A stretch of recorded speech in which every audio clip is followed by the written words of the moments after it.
Many of the faces need very little introduction, so we'll keep them brief. Four-time Olympic gold medalist, including two in 1984 in the Los Angeles Games, one of the greatest divers of all time, now a activist and speaker, Mr. Greg Louganis.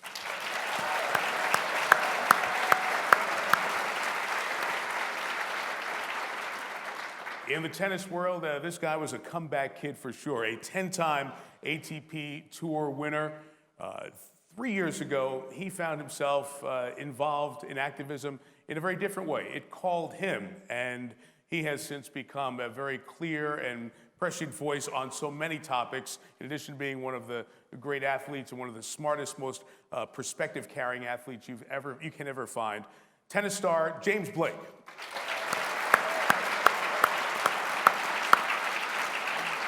Two years ago, the Rio Olympics, fencing, the team saber event, a bronze medalist who opened so many eyes, becoming the first American Olympic athlete to compete in a hijab, and has now since become an author, and her voice has become so interesting to listen to in terms of not just female athletes, but Muslim American athletes and their cause. Ibtihaj Muhammad.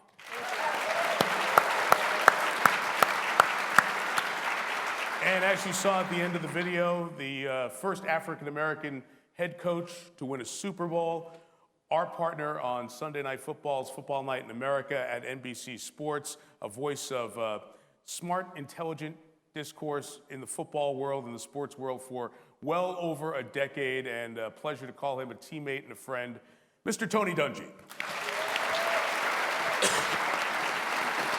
So great to have all of you with us. Tony, you were at the end of that video, so I want to start with you, and you're the most veteran of the group. I can maybe phrase that in a nice way. The oldest? Yeah, sure. I guess it's a straight talk day, so we should have come right at that. Your perspective on how 1968 and those events, you were 13 years old at that time, how that influenced and impacted Tony Dungy holding the Lombardi Trophy, that seminal moment for a coach in American sports. Well, as Harry Edwards said, I think it definitely had an impact. I was 13, as Mike said, watching on television with my dad, who had fought in World War II, and trying to see what was going on and having my dad explain to me exactly what was happening. And it was a transcendent moment for me, sitting there watching these athletes win, but then say, you know what? I can use this moment to make a difference. Not just on the track, but make a difference in the United States and in the world. And it was stunning to me. And then to stand on the victory podium with the Lombardi Trophy years later and say, I have a chance to use that same platform and do some of those same positive things, definitely impacting.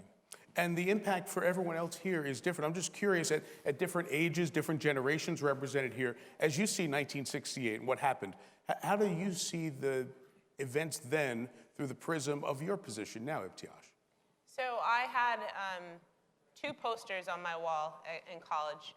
I had a picture of Muhammad Ali standing over someone, I'm not really sure who, and then also a picture from the '68 games of Tommie, Peter, and John Carlos. And for me, those two images spoke to me every day and have really motivated me as an athlete to be conscious of my platform, and no matter how small or how large it is, to always be aware of my communities, either locally or globally, and to be an agent of change. I know that these athletes risk their lives, their freedom for each of us. For me to even have the opportunity to be a fencer, to compete at the Olympic Games for the United States, and that's something that I'll never forget. That's race, there's the LGBTQ world, and Greg, there's inspiration to gain from Smith and Carlos that goes all the way across the spectrum of sports activism. Yeah, it does. It's an incredible image, for people to take a look at and see how our voices can be magnified and to any social injustice. And James, for you, this was interesting because you spent time at Harvard, you spent time on the tour, but in some small way, 3 years ago, activism found you. and you became more active in this cause. If you can share with everyone how that happened and how that called you into this role of your voice carrying some different weight. Yeah, well, I was standing around waiting for an appearance, going to do an appearance at US Open, and was pretty plainly attacked by a police officer and thrown on the ground with no warning, no statement of officer, NYPD, or anything to that regard. Just keep your hands where I can see them, shut your mouth, and that was it. And this was right at a hotel in New York City. Outside a hotel on 42nd Street, just outside Grand Central Station. Right. And then after it happened, after I was detained for 15 minutes or so, in cuffs, and then eventually let go without any sense of an apology from that officer.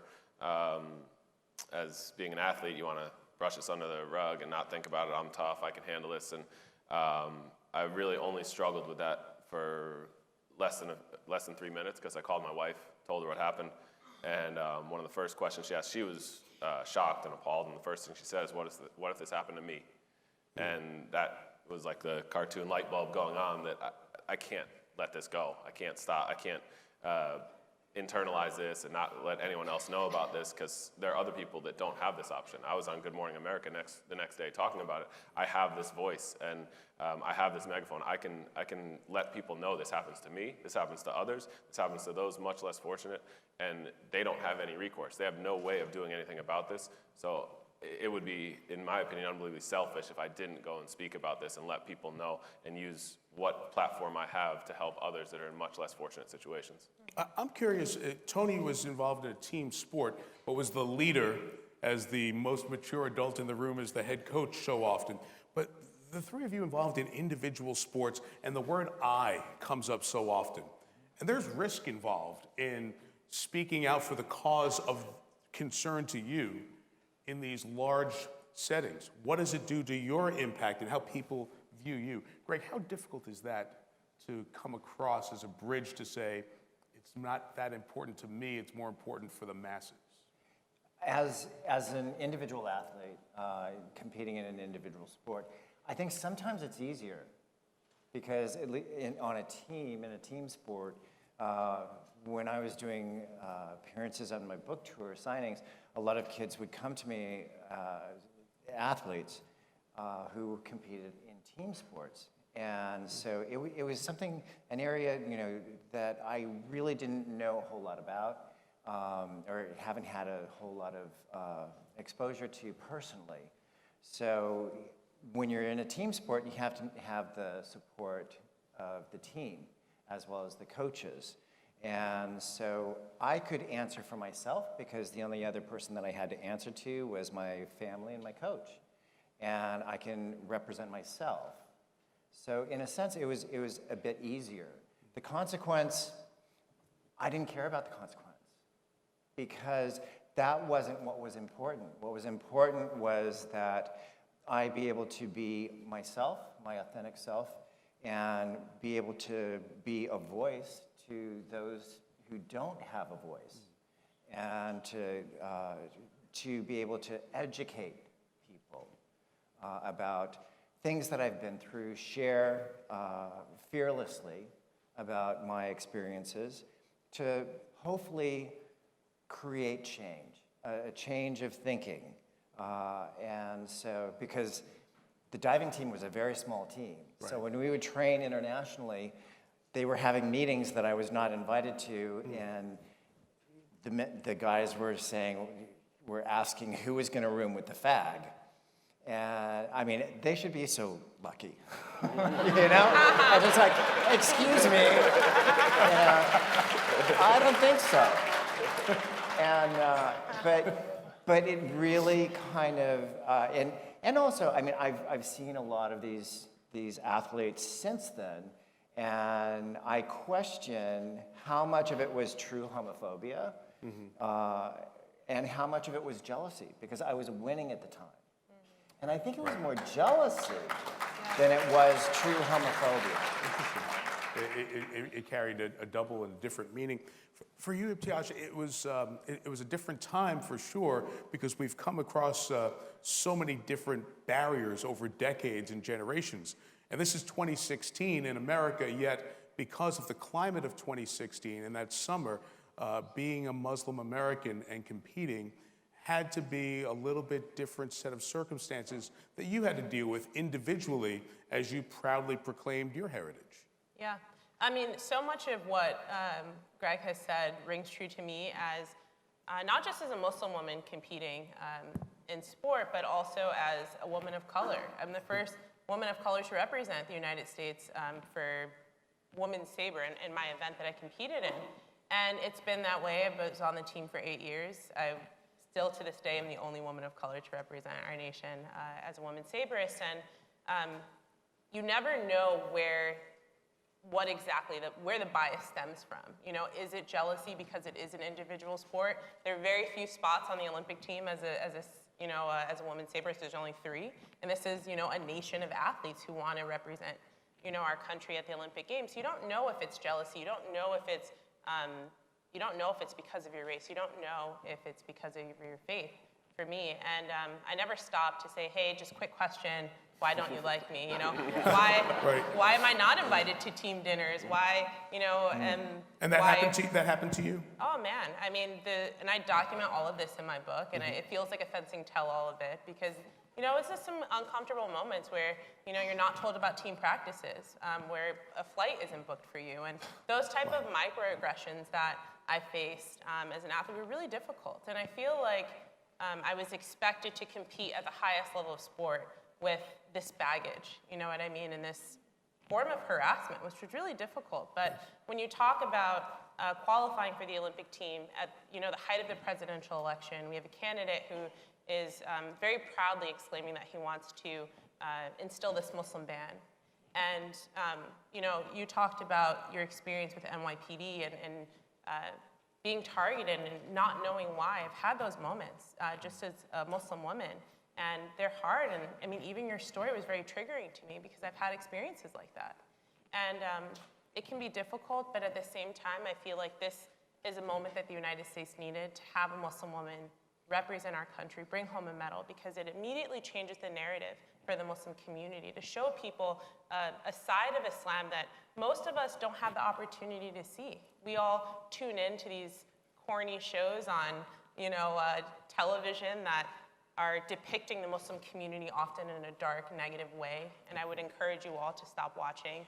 Don't feed into these Hollywood narratives that not just paint Muslims in, you know, a light of terrorism or women being oppressed, but even about, you know, black men being criminals. Like, that is very traumatic for me as a person of color and as a Muslim woman to have to see, and I try not to feed into those things, but being an athlete and having the opportunity to use my platform as a Muslim woman, as the first one, I feel like is a blessing, and it's something that I'll never steer away from doing.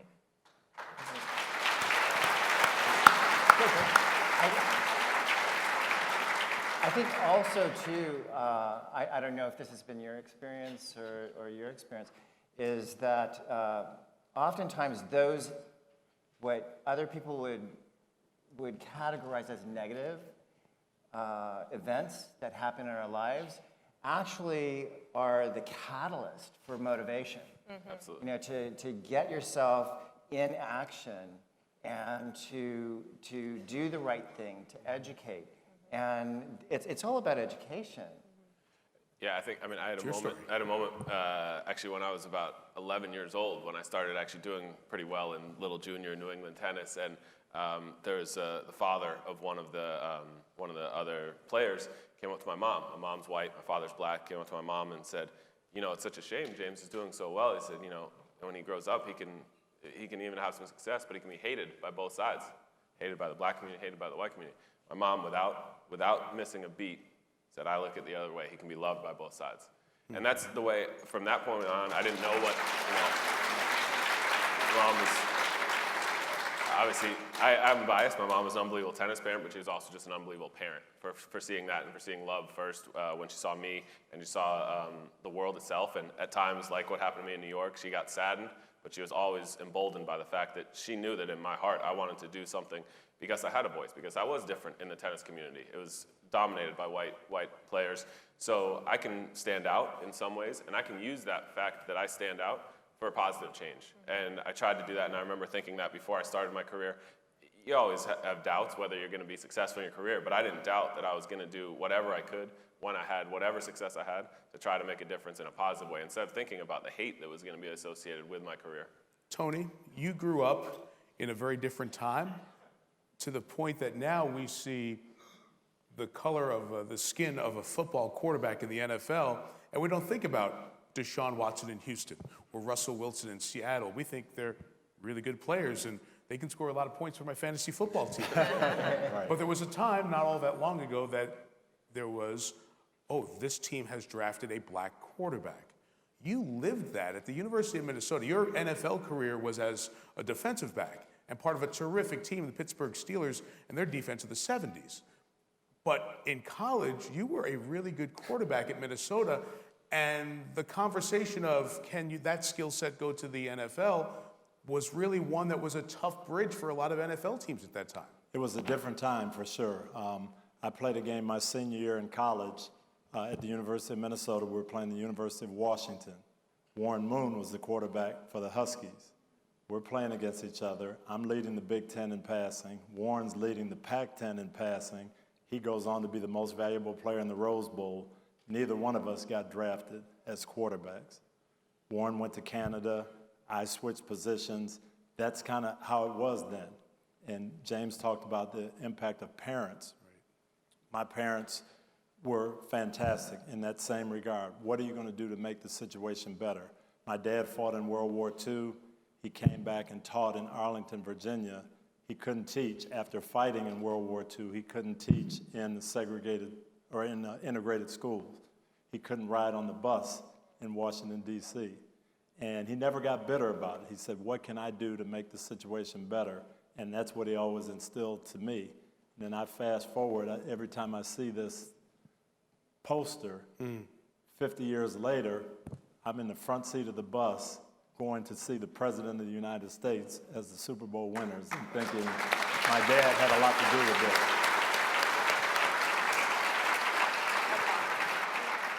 I want to stay with you a second because you can see in 50 years a lot has progressed, but the Colin Kaepernick story has been as big a story as there has been outside of the sporting field in the last couple of years. Your voice, for those of us who work with you, was so important around the protest when the President Trump made his comments early in the 2017 NFL season. You added some perspective. You've spoken to a lot of football players in the NFL about protesting and the tie between protest and patriotism, because the American flag brings out emotion.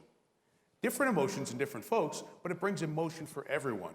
And maybe you can start with the counsel you've given some players about the national anthem protests that have been a part of the NFL narrative. I was 13 years old when this happened, Tommie Smith and John Carlos. And I remember asking my dad, is this wrong? Is this right? And a lot of African-American boys at that time, what should we do? Should we stand up for the national anthem? Should we not? Should we raise fists? And my dad said, hey, you have to do what's going to help make the situation better. These men had a voice, and they used it.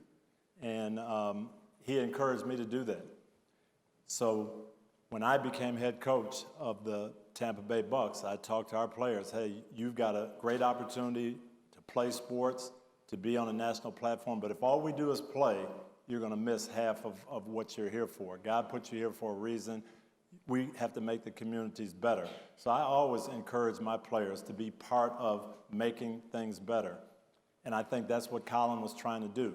We misinterpret it or try to direct the narrative. It means this. It wasn't anti-military. It wasn't anti-flag.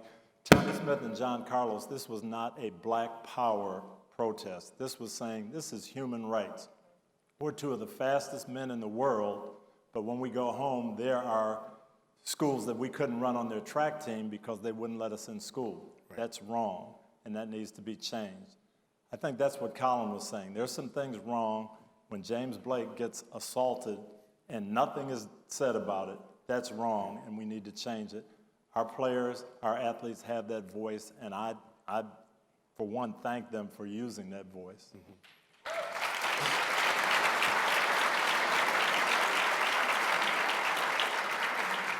Greg, using that voice is something that you have found almost in a louder sense after your diving career. Yes.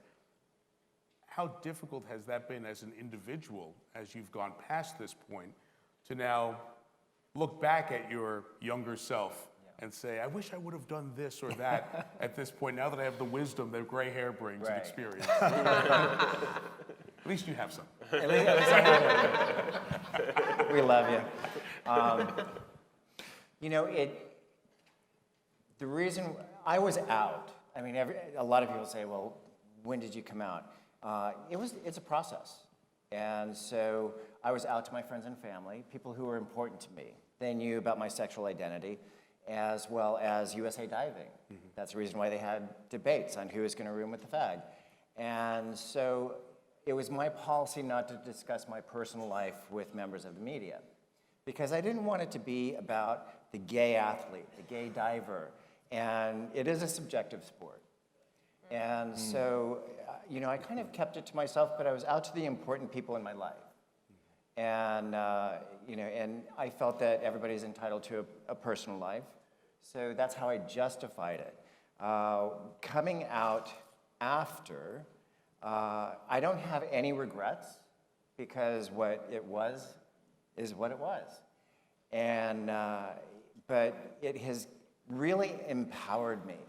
I did, before my book came out, Breaking the Surface, this was in 1995, I knew I was going to be doing a speech in Lawrence, Kansas, right in the backyard of Reverend Fred Phelps, who picketed AIDS funerals, and actually he followed me on my book tour all over the country with Die AIDS Faggot, and You'll Burn in Hell, and pictures of me with 666 on my forehead. And anyways, you know, I had scheduled this event in '95. I knew it was in the backyard of Fred Phelps, and I knew he would be there. And so I'm at this speaking engagement, and they said, okay, it's time to get to the stage. So they're taking me through the bowels of this auditorium. And I said, isn't there a more direct route? And they said, well, we don't want you to see what's outside this building. And I said, oh, I want to see it, I want to see it.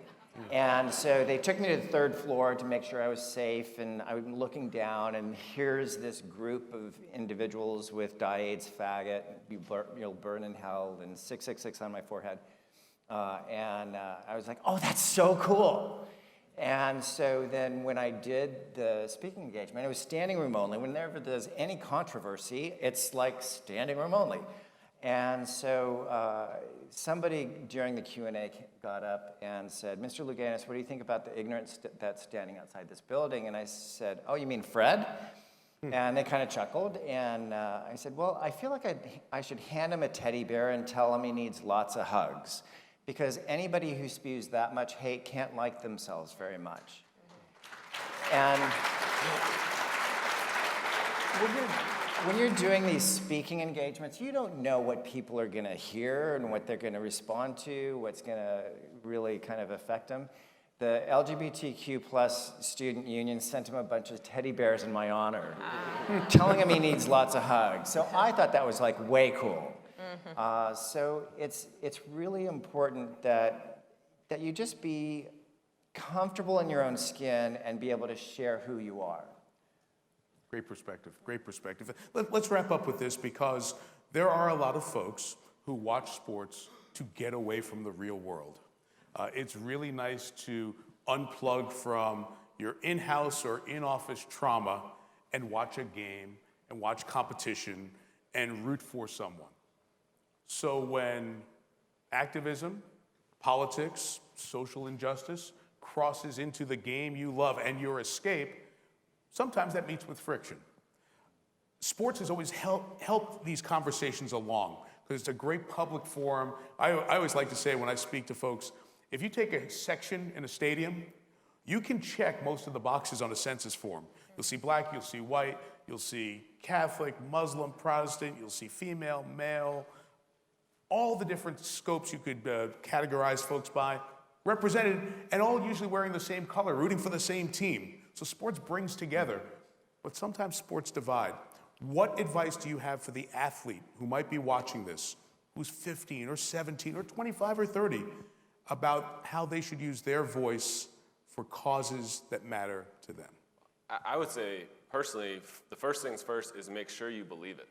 Make sure it's something that you're willing to make a sacrifice for, because if you go into something, you have to understand there are going to be consequences, and there's going to be hatred, especially now in the social media age where you're getting, death threats on Twitter or Instagram every day. So you need to know that you're going to be committed to a cause, to something that's important to you, and then go with it. I think for the people that want an escape, they're still allowed to have an escape, but they have to recognize that who they're watching is human beings. They're not watching machines. They're not watching people that don't have a personal life. So you can inject your personal life. You can have a personal life and then still go out and perform, and that shouldn't affect them. I mean, I think we've all seen what happened to Kanye West in the last year or so in his political tirades, but that doesn't mean his music is any less enjoyable to listen to as you're, driving your car or anything.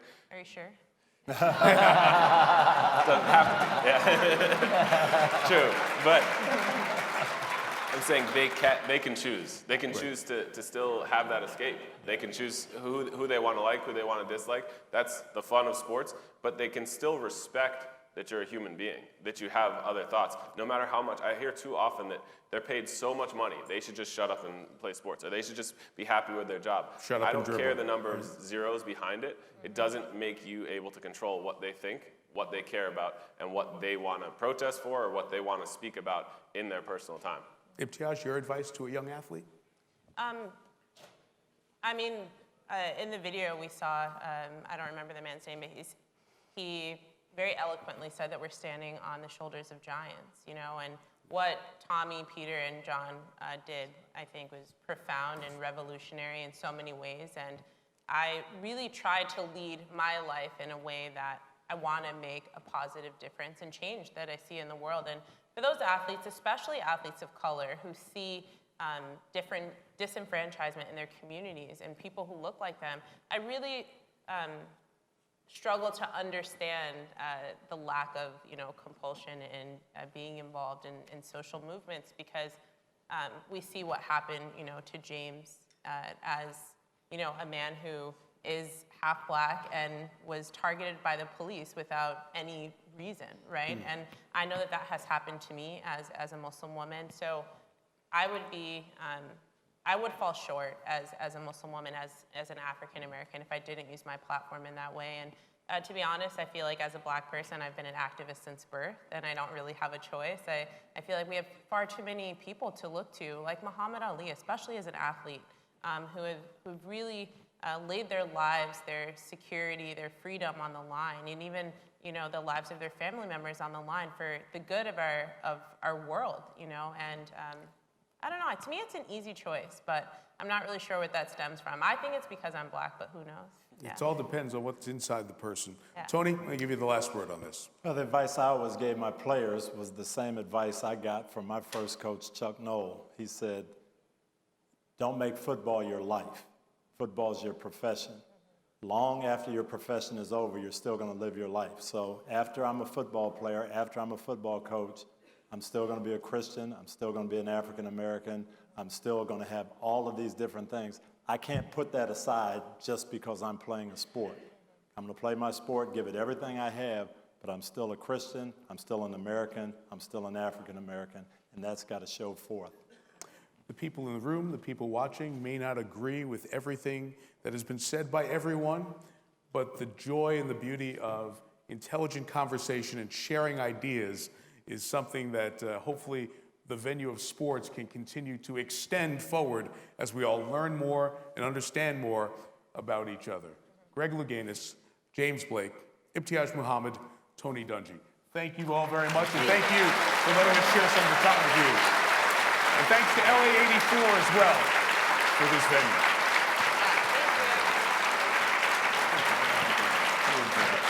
Thank you. Great job.